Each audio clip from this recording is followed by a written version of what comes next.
Have you ever felt stressed, drained? You just feel like your brain is super tired and your brain is overworked, but at the end of the day, you feel like you did not even do a lot of things? Now, let me tell you why this exactly happens. Hi, I am Saranya Narayanamurthy, and today I'm going to help you understand why you feel stressed out, what is cognitive load, and exactly how you can bring out the best potential out of yourself without ever stressing you out. So, with this, let's get started.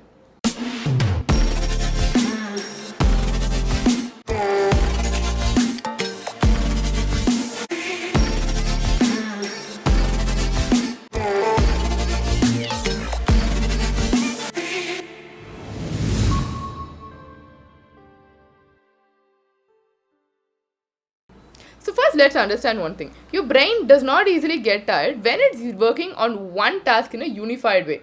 Now, there are two very different types of tasks, right? One is where you have one work that needs to be done with fullest focus, where you have to work on it, you have to think deep, you have to do R&D, and then you have to create. So here you have one focal point, and that is where you go deeper. So the second nature of task is where there are too many tasks that does not require a deep level of thinking. Those are just surface level tasks. They are just higher in numbers. Now, out of both of these, which one do you think consumes a lot of brain power?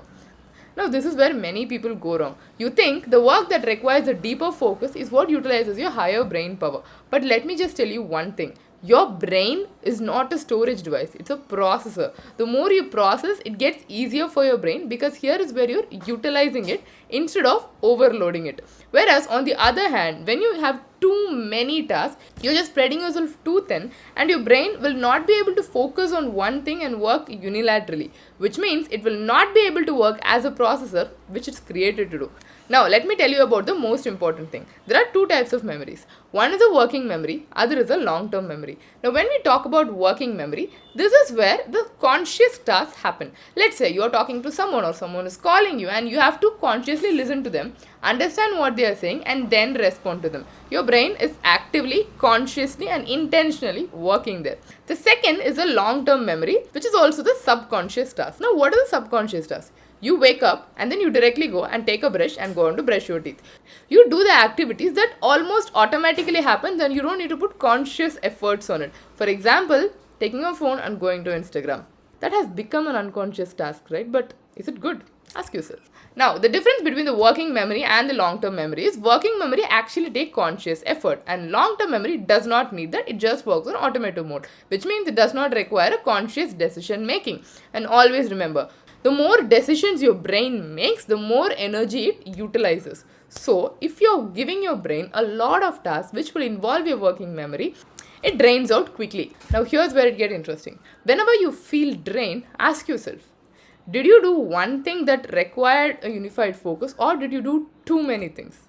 Now, here's where it gets interesting. Ask yourself, when did you feel too drained? Is it when you utilized your working memory by doing too many tasks or is it when it's just one task? Chances are it is when you utilize your working memory a lot. Now, this is what we call as a cognitive load. A cognitive load is when your brain is fighting for attention and that attention is scattered all throughout and you're not able to focus. Now, the worst part is this cognitive overload does not just happen when you actually have too many things, but it happens through the micro activities of the day. For example, when you get too many notifications on your mobile phone, every time you work on something and your phone is beeping and you get a DM or a call to answer, you're working on something and you pick your phone to answer something. And then again you're working on something, you see a DM and then you're like, I'm going to scroll. And then you keep scrolling, you just have too many things. While you're scrolling, someone's DMing. And then while you're answering to a message, you get called by your boss and you go back to work. The switching just happens super constantly that your brain is not able to take up all the load. And ultimately, what happens is every single mini activity, this multiple switches that is happening, increases your distraction. And distraction naturally means a higher cognitive load. And this cognitive load totally drains you. And that's exactly why almost always the time when you're off your phone, when you have a digital detox, you feel peaceful. Why do you think when you're out of city, you place yourself in a more peaceful mode and you just feel relaxed? Why is that? Because in a city, you're just bombarded by a lot of advertisement, too many things, too many movements. Your mind is just constantly all over the place. Whereas when you go to a silent village or in a place which is not so urbanized, you just don't have too many focal points. When you look somewhere, you're just looking at one place instead of seeing 100 advertisements that bombarded there. So this is exactly what it is. So the next time when you feel my brain is getting heated up, do just these three things. and see an instant shift in what you're experiencing. Firstly, turn off your notification. Trust me, the day I actually turned off the notification, I feel much more at peace. Any WhatsApp notification, even if you think that might be very important, just turn off the alarm. Instead of alarm, you can just see the banner and you can respond to. When you do it this way, you have control over when you look at your phone instead of your phone controlling you every time it beeps.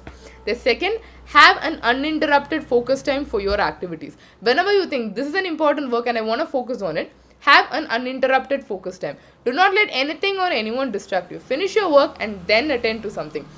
We are in an era where we are almost very easily accessible that we lose track of almost all the important activities.